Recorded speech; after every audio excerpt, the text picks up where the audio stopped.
Radio, l'IFE. C'était en direct d'Haïti. Alter Radio. Une autre idée de la radio. Information tout temps. Information sous toutes questions.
Sur Terre, c'est un jeune média indépendant qui travaille sur une série de thèmes qui soulevait en pile intérêt dans le monde n'a vive jeudi. Nous souhaitons écouter avec en pile attention divers sujets que nous proposons.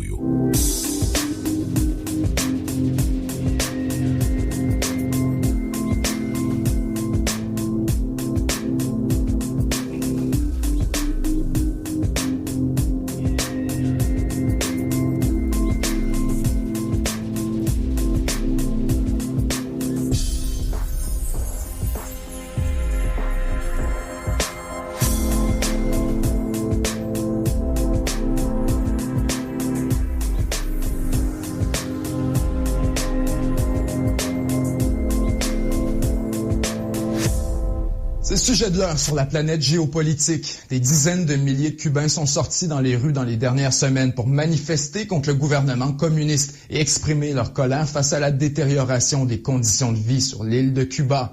Aux États-Unis, on présente les manifestations récentes comme rien de moins qu'un soulèvement historique qui ébranle les fondements mêmes du pouvoir cubain. On dit que le peuple veut du changement, qu'il a besoin d'aide et que la communauté internationale doit intervenir au plus vite. Sur le réseau Twitter, le mot-clic SOS Cuba a été la tendance numéro 1 pendant 24 heures. Plus de 120 000 photos ont été publiées sur Instagram avec le mot-clic. Si on s'en tient aux réseaux sociaux, on pourrait croire qu'il existe un vaste consensus aux États-Unis pour venir en aide au peuple cubain. Mais ça, c'est exactement ce que veut Washington. Vous savez comme moi, lorsqu'il est question de géopolitique, rien n'est tout noir ou tout blanc. Il faut faire preuve d'énormément de nuances et éviter de tomber dans le panneau des campagnes d'influence.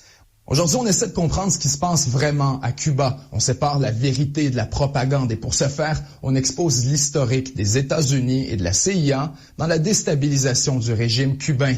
D'abord, pour bien comprendre, il nous faut du contexte. Donc, commençons avec un peu d'histoire. Nous sommes à la fin des années 50. Les États-Unis et l'Union soviétique sont en pleine guerre froide et les Américains sont persuadés que l'URSS est en avance. Après tout, les Soviétiques sont en contrôle dans la course vers l'espace. Les révolutions communistes se multiplient à travers le monde et Washington voit bien que son influence est de plus en plus remise en question. Dans la région des Caraïbes, il y a un endroit sur lequel les Américains tiennent absolument à garder le contrôle. Et c'est l'île de Cuba, qui représente une opportunité commerciale énorme pour les industriels américains, mais aussi une base stratégique à quelques kilomètres seulement de la Floride.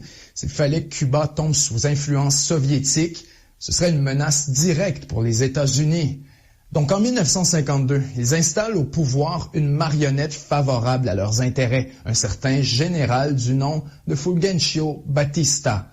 Batista est appuyé par l'armée américaine avec des tanks et des avions, alors que ses troupes sont directement entraînées par le Pentagone.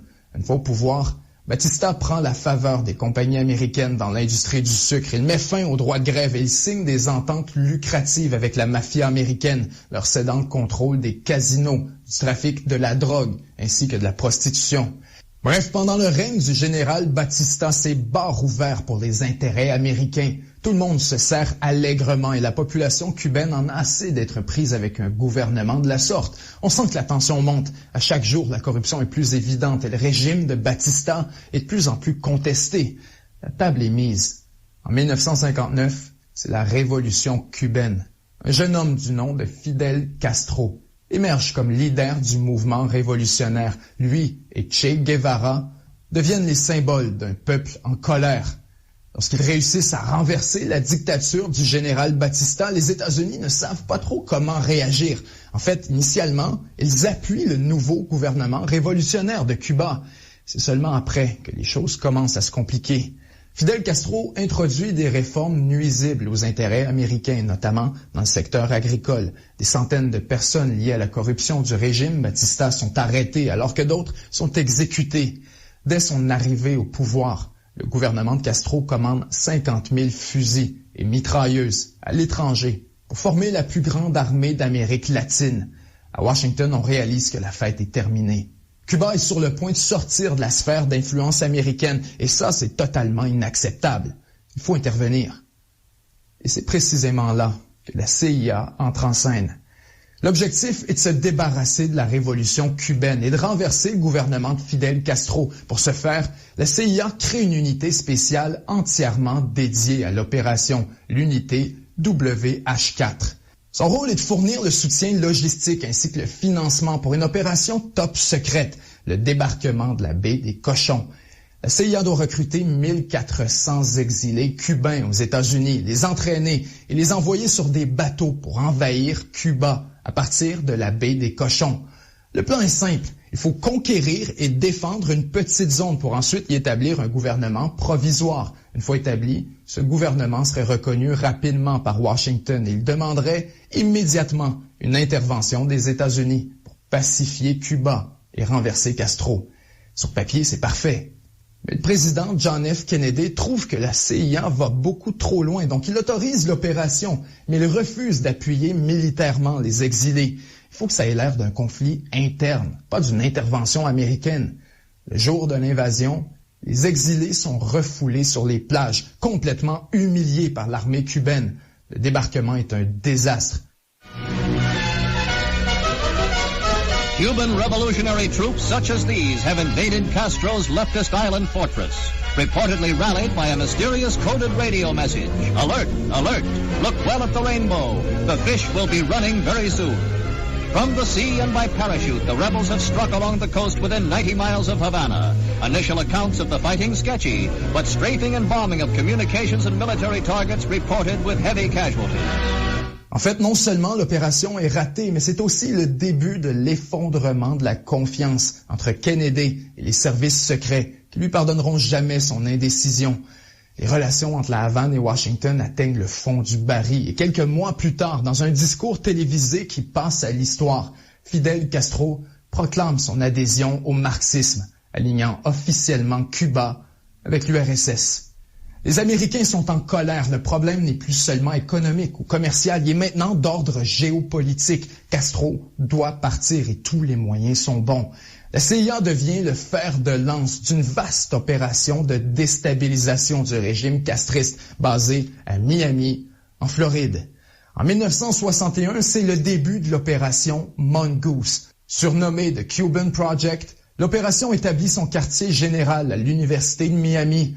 Quelques 3000 agents de la CIA y sont déployés. Plus de 15 000 exilés cubains en Floride sont engagés par les services secrets, principalement à travers une entreprise de façade du nom de Zenith Technical Enterprises. Pour les fins de l'opération Mongoose, plus de 300 fausses entreprises ont été fondées par la CIA dans le sud de la Floride. En fait, à une certaine période, les services secrets américains étaient littéralement parmi les plus gros employeurs de Miami. Carrément un boom économique. Encore aujourd'hui, ils y sont très présents. En dehors de Langley, Miami agit comme quartier général non officiel pour les opérations de la CIA. Pour renverser Castro, les services secrets américains offrent un soutien logistique à toute une panoplie de groupes paramilitaires, la plupart basés en Floride. Les actions de la CIA sont nombreuses. Ils font de l'espionnage, du sabotage. Ils créent une station de radio pour diffuser de la propagande anticommuniste à la population cubaine. Mais ils vont aussi beaucoup plus loin. Ils détruisent des ressources agricoles. Ils sabotent des raffineries de pétrole, des installations portuaires. Bref, il n'y a plus aucune limite. En 1962, quelques semaines après la crise des missiles, Cuba est placé sous embargo et les chefs de l'état-major américain présentent à John F. Kennedy la très obscure Opération Northwoods, qui prévoyait des actions militaires clandestines sous fausses bannières ou false flags pour manipuler l'opinion publique en faveur d'une intervention militaire américaine. Lire ces documents, c'est faire un voyage jusque dans l'esprit d'un stratège américain, mais c'est aussi voir le monde tel qu'il est vraiment, avec un cynisme brutal mais nécessaire. L'état-major propose de couler un navire américain dans les eaux cubaines pour ensuite blâmer Cuba. Ensuite, on pourrait prendre un avion de ligne complètement vide, le faire exploser au-dessus de Cuba et simuler des funérailles pour les fausses victimes. Sinon, on pourrait bombarder nous-mêmes la base de Guantanamo en lobant des obus de mortier. Ou encore, on pourrait violer l'espace aérien d'autres pays avec de faux avions cubains. Si les gens ne sont pas encore convaincus, on peut toujours couler un navire de réfugiés pour blâmer Castro ou encore arrêter des faux espions. L'état-major est prêt à aller jusqu'au bout. Mais Kennedy est dégoûté par les options qui lui sont présentées. Il refuse catégoriquement l'opération Northwoods, mais c'est loin d'être la fin des opérations clandestines de la CIA, certaines particulièrement audacieuses. En 1971, le virus de la peste porcine africaine a été importé par des organisations anti-Castro soutenues par la CIA. Les Américains ont fourni le virus dans un conteneur non identifié à partir d'une base secrète au Panama, pour ensuite le relâcher à Cuba. L'épidémie qui s'en est suivie a été une véritable catastrophe. En quelques semaines, la moitié des ports de l'île ont dû être abattus, soit plus de 500 000 bêtes. Et c'est loin d'être le seul incident d'attaque biologique contre Cuba. Au cours d'un procès en 1984, le chef d'un groupe paramilitaire appuyé par la CIA a témoigné avoir introduit sur l'île des bactéries ayant mené à la terrible éclosion de dengue hémorragique, touchant plus de 350 000 personnes à Cuba en 1981. En 1996, un avion opéré par le département d'État américain ayant décollé depuis une base militaire de Floride et pris la main dans le sac, en train de relâcher des insectes au-dessus des fermes cubaines, ce qui mènera directement à une infestation de tisanoptères dans la région. L'insecte résiste aux meilleurs pesticides et en conséquence, des récoltes entières sont perdues. Au cours des années 90, Washington augmente la pression et sanctionne tous les navires qui accostent à Cuba et toutes les entreprises qui y investissent. C'est seulement lorsque Barack Obama est élu président que les choses commencent à changer, mais seulement sur la méthode. Obama est convaincu que la meilleure façon de renverser le régime, c'est en ouvrant la porte aux corporations américaines afin qu'elles y introduisent le capitalisme ainsi que l'Internet. Les relations entre les deux pays s'améliorent quelque peu, mais le régime de Castro, alors dirigé par son frère Raúl, utilise la nouvelle richesse pour consolider son pouvoir. L'argent coule à flot depuis l'industrie du tourisme vers le gouvernement cubain lui-même. C'est loin d'être l'effet escompté. Quelques mois après son arrivée au pouvoir, le président Donald Trump renverse la politique d'Obama et ajoute 243 nouvelles sanctions contre Cuba. Trump serre la vis comme jamais auparavant et en conséquence, la situation sur l'île se détériore considérablement. Les entrées d'argent sont coupées net puisque l'administration Trump s'attaque en même temps au plus gros partenaire commercial de Cuba, le Venezuela. Washington sanctionne sévèrement le régime Maduro, appuie une tentative de coup d'État au Venezuela et brise le trafic de pétrole avec Cuba. Au cours des 3 dernières années, Raúl Castro a laissé sa place à Miguel Díaz-Canel. Pour la première fois depuis 1959, la révolution cubaine n'est plus dirigée par un Castro. Le régime est fragile. Politiquement, Cuba est à la croisée des chemins et Washington sent qu'il y a du sang dans l'eau. S'il y a un moment pour déstabiliser le régime une fois pour toutes, ça pourrait très bien être maintenant. Et c'est ce qui nous amène aux manifestations récentes. Des dizaines de milliers de personnes sont sorties dans la rue un peu partout à travers Cuba pour réclamer la fin du régime communiste. Certains parlent d'un événement historique, sinon carrément d'une explosion sociale. Une centaine de personnes ont été arrêtées, quelques autres ont été blessées. Les gens demandent de la nourriture, des médicaments. Ils crient des slogans de liberté. En réponse, le gouvernement cubain coupe l'accès à Internet, essentiel à la coordination des manifestants. Il appelle ensuite tous les partisans du gouvernement et de la révolution cubaine à prendre d'assaut les rues à leur tour pour montrer que les manifestants ne représentent pas la population. En conséquence, des contre-manifestations pro-gouvernement ont lieu partout à travers le pays. Peu de temps après, la poussière retombe sur la journée du 11 juillet. Le 12, il reste encore des manifestants, mais le calme est largement revenu. Le gouvernement cubain annonce des mesures pour améliorer les conditions de vie. Il reconnaît la nécessité de réformer certains aspects de l'économie. Il s'engage à le faire dans un avenir rapproché. Bref, après 2 jours de manifestations, Cuba prend une approche beaucoup plus souple afin de regagner la faveur des manifestants. Le président Díaz-Canel affirme qu'il y avait 3 types de manifestants dans les rues, des révolutionnaires, des contre-révolutionnaires ainsi que des criminels. Il affirme que même si leurs revendications sont légitimes, beaucoup des manifestants étaient en fait sous l'influence d'une campagne américaine de déstabilisation. Et même s'il exagère sans aucun doute la portée de l'intervention américaine, disons qu'il est loin d'avoir complètement tort lorsqu'il suggère que les Américains pourraient avoir joué un rôle dans les événements récents.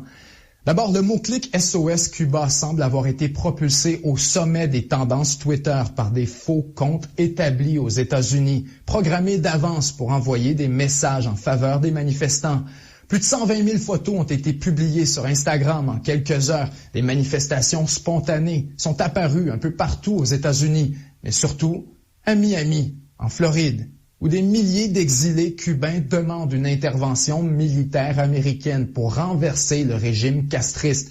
Le maire de Miami va même jusqu'à demander ouvertement au président Biden d'utiliser des frappes aériennes contre Cuba. Biden, de son côté, qualifie l'événement d'historique. Il dit que c'est sans précédent et affirme que les États-Unis seront là pour aider le peuple cubain. En parallèle, les médias américains se mettent à jouer en boucle des images des manifestations cubaines. Or, plusieurs utilisent de fausses images, notamment le Financial Times, Fox News, le New York Times, CNN, le Washington Times et Voice of America. Il publie des photos d'un rassemblement pro-gouvernement et l'identifie comme une manifestation anti-gouvernement. Sur les réseaux sociaux, des milliers de publications partagent des photos de la fête du travail à Cuba en 2018, ainsi que de la révolution égyptienne de 2011. Les médias amplifient les voix des dissidents cubains, tout en créant une narrative crédible pour une intervention militaire américaine sous l'égide de l'aide humanitaire. Le même genre d'opération d'opinion publique a été menée dans les mois précédant la guerre d'Irak en 2003, mais aussi durant les révolutions de couleur, appuyées par les États-Unis lors des années 2000. L'objectif, c'est de créer l'apparence d'un puissant consensus social en faveur d'une intervention. Pour entretenir cette trame narrative, la CIA finance massivement des groupes d'opposition pro-démocratie dans les pays en question. À travers son bras non officiel, le National Endowment for Democracy, la CIA fournit des millions de dollars à chaque année à des centaines d'organismes de façade partout à travers le monde. Ces organismes publient des rapports chocs, ils organisent des manifestations, ils coordonnent la résistance et servent donc de relais à l'influence américaine. À Cuba, les choses ne sont pas différentes. En se rendant sur le site du National Endowment for Democracy, on peut voir publiquement la liste des dizaines d'organismes d'opposition financés par les États-Unis. On parle de plusieurs millions de dollars par année et plusieurs organisations ont été censurées de la liste officielle. Dans les manifestations récentes, la culture du rap et le milieu artistique ont joué un rôle important pour mobiliser les jeunes. Or, depuis environ 2014, les agences américaines infiltrent ce milieu sans arrêt avec des programmes de financement destinés spécifiquement aux musiciens qui s'opposent au régime castriste. Bref, il faut faire preuve d'énormément de nuances lorsqu'on parle de Cuba et de la situation sur le terrain. La quantité de fausses informations et de propagande des deux côtés est absolument phénoménale. Soyons clairs, C'est absolument vrai qu'il y a eu des manifestations et que des gens en ont assez du régime cubain. Il est vrai aussi que les conditions de vie sur l'île se détériorent, que des groupes réclament la démocratie et que Cuba accuse un retard considérable en matière de développement. Toutefois, il faut relativiser les choses. Quand on compare l'économie cubaine avec celle des autres pays d'Amérique latine, on réalise que les choses sont loin d'être aussi spectaculaires qu'on présente. En fait, selon les chiffres de la Banque mondiale, le PIB per capita cubain est comparable à celui du Mexique et supérieur à celui du Brésil. Il faut garder en tête que depuis 2019, le tourisme international est au point mort et que partout, les chaînes d'approvisionnement ont vécu des difficultés. Cuba est affreusement pauvre. À beaucoup d'égards, son économie est archaïque et inefficace. Les pénuries sont fréquentes et sévères. La planification du gouvernement laisse à désirer. Il y a de la répression, de la corruption et très certainement énormément de souffrances humaines. Et c'est rien qu'on ne voit pas ailleurs, en Amérique latine, en Afrique ou encore au Moyen-Orient. La réalité, c'est qu'il se produit dans les coulisses quelque chose de beaucoup plus gros et dont presque personne ne discute en ce moment. Après une détente de presque 30 ans suite à la chute de l'URSS, les États-Unis voient à nouveau Cuba comme une menace stratégique et géopolitique. Depuis quelques années, la Chine fait sentir sa présence avec des investissements énormes dans l'économie cubaine, notamment dans la construction d'un nouveau terminal au port de Santiago. La Chine a pardonné plus de 6 milliards de dollars en dette cubaine et c'est elle qui est désormais le principal partenaire commercial de Cuba. Mais ce qui inquiète particulièrement Washington, c'est surtout la collaboration militaire grandissante entre les deux pays communistes. D'abord, la Chine utilise Cuba comme base régionale pour ses opérations d'espionnage en Amérique latine, mais en plus, elle est soupçonnée d'y opérer un radar secret pour intercepter les communications des satellites à Bejucal, au sud de la Havane. Les Américains veulent à tout prix éviter que Cuba ne tombe sous l'influence de la Chine. S'il fallait que Beijing obtienne une base militaire ou navale sur le territoire cubain, ce serait rien de moins qu'une catastrophe géopolitique pour les États-Unis, une menace directe à leur sécurité, évoquant des souvenirs douloureux de la crise des missiles. En échange de son retrait de Cuba, la Chine pourrait négocier le départ de certaines troupes américaines au Pacifique et ainsi considérablement améliorer sa position stratégique dans la mer de Chine. Il n'y a pas 50 solutions pour les Américains. S'il est impossible de se débarrasser de Castro par la voie classique, alors il faudra passer à l'alternative, soit celle du soft power. En levant l'embargo et en ouvrant la porte à l'investissement américain, les États-Unis peuvent projeter une influence culturelle, politique et financière sur la population cubaine. Ce que ça veut dire, c'est qu'il est possible qu'il soit maintenant dans l'intérêt de Washington de lever les sanctions sur Cuba, ne serait-ce que pour freiner l'avancée de la Chine. La politique des 60 dernières années vis-à-vis Cuba a tous les attributs d'un échec lamentable. Non seulement le régime Castro s'accroche, mais les sanctions américaines le poussent dans les bras des puissances étrangères. S'il y a une chose que les manifestations récentes démontrent, c'est que l'Internet et l'influence libérale sont beaucoup plus efficaces que l'isolement et les sanctions. En ce moment, les États-Unis évaluent la possibilité d'envoyer gratuitement un signal Internet jusqu'à Cuba à partir de réseaux satellites tels que Starlink du géant SpaceX. Voilà une idée productive et pertinente, beaucoup plus qu'une campagne médiatique aux États-Unis ou encore de millions de tweets envoyés depuis des robots en Floride. La morale de l'histoire, la raison pour laquelle on tenait à exposer tout ça aujourd'hui, c'est qu'il est extrêmement important de prendre l'information avec un grain de sel lorsqu'elle est présentée de manière à influencer notre opinion sur un pays étranger, particulièrement lorsqu'il s'agit d'un pays dit hostile. Quand on répète sans arrêt de se méfier de l'unanimité, c'est un peu pour ça, parce qu'on vit dans un monde tordu. Et que lorsqu'on veut vraiment renverser un régime, nous, les Occidentaux, il n'y a pratiquement aucune limite morale ou éthique qui détermine jusqu'où on est prêt à aller. Donc, est-ce que les États-Unis ont déclenché les manifestations? Probablement pas. Les gens ont des bonnes raisons d'être dans les rues.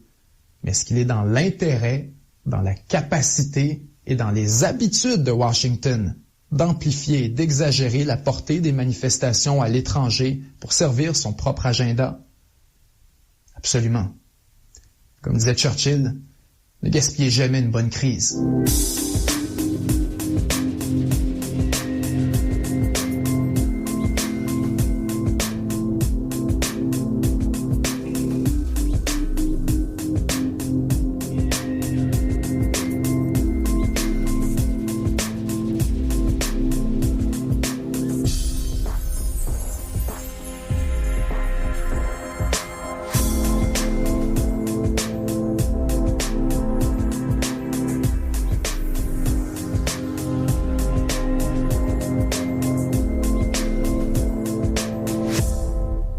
Eh bien, c'est comme ça, n'a fini magazine événement qui toujours traité actualité internationale là, chaque semaine pour aider auditeurs et auditrices nous bien comprendre ce qui a passé sous scène internationale là.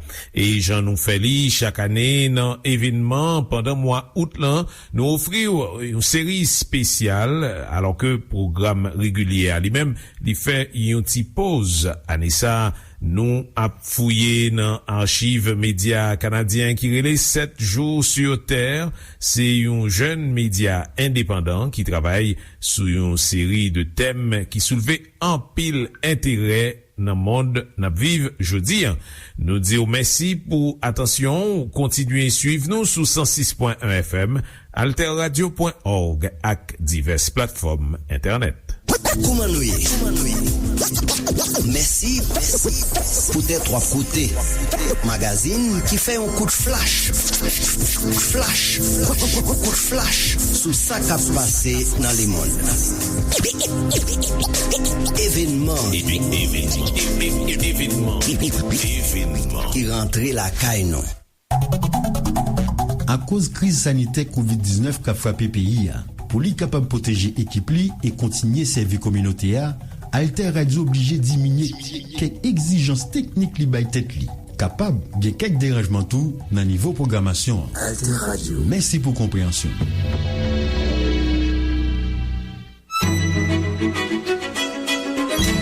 La radio de demain, c'est aujourd'hui. Alter Radio, 106.1 FM. alterradio.org.